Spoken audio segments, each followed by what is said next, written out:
বর্তমান ক্রিকেট বিশ্বে টি-20 ও ফ্র্যাঞ্চাইজি লিগের জনপ্রিয়তা যেমন দর্শকদের মাঝে তেমনি ক্রিকেটারদের মাঝেও তা বিরাজমান। তাই টি-20-র আগ্রাসন থেকে টেস্ট ক্রিকেটকে বাঁচাতে এবার মরিয়া আইসিসি, আর এর জন্য এবার বিশেষ তহবিল গঠনের কথা ভাবছে এই সংস্থাটি।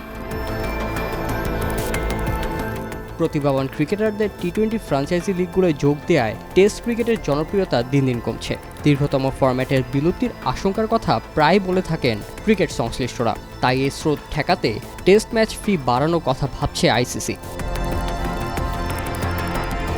টেস্ট ফরম্যাটের জন্য নতুন করে $15 মিলিয়ন বা প্রায় 200 কোটি টাকার ফান্ড গঠন করতে যাচ্ছে বিশ্ব ক্রিকেটের নিয়ন্ত্রক সংস্থা। প্রস্তাব অনুযায়ী 2025 সাল থেকে ম্যাচ ফি প্রতি প্রায় 12 লাখ টাকা ম্যাচ ফি পাবেন ক্রিকেটাররা। তবে এই প্রজেক্টের আওতায় থাকবে না ভারত, অস্ট্রেলিয়া ও ইংল্যান্ডের ক্রিকেট বোর্ড।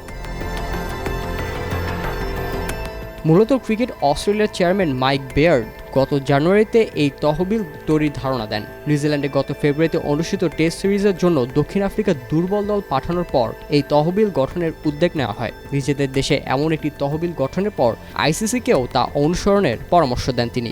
অস্ট্রেলিয়ার প্রস্তাবে সমর্থন দিয়েছে ইংল্যান্ড ও ভারত।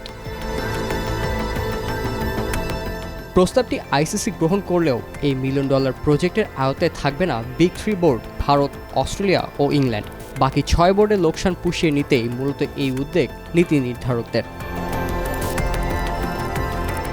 ব্রিটিশ সংবাদ মাধ্যম দ্য গার্ডিয়ান জানিয়েছে, টেস্টের জন্য বিশেষ এই তহবিল গঠনের পদক্ষেপে সমর্থন রয়েছে ক্রিকেট অস্ট্রেলিয়া এবং ইংল্যান্ড ও ওয়েলস ক্রিকেট বোর্ডের। আইসিসির পরবর্তী চেয়ারম্যান হওয়ার দৌড়ে এগিয়ে থাকা ভারতীয় ক্রিকেট বোর্ডের সচিব জয় শাহ এর আগে প্রকাশ্যে টেস্টের জন্য তহবিল গঠনের পক্ষে কথা বলেছিলেন।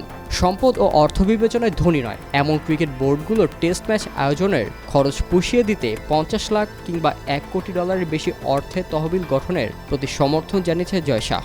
এদিকে সিডনি মর্নিং হেরাল্ডের প্রতিবেদনে দাবি করা হয়েছে, এই তহবিল থেকে বিশ্বের সবচেয়ে ধনী 3টি ক্রিকেট বোর্ড ইংল্যান্ড, ভারত ও অস্ট্রেলিয়া সরাসরি উপকৃত না হওয়ারই সম্ভাবনা বেশি।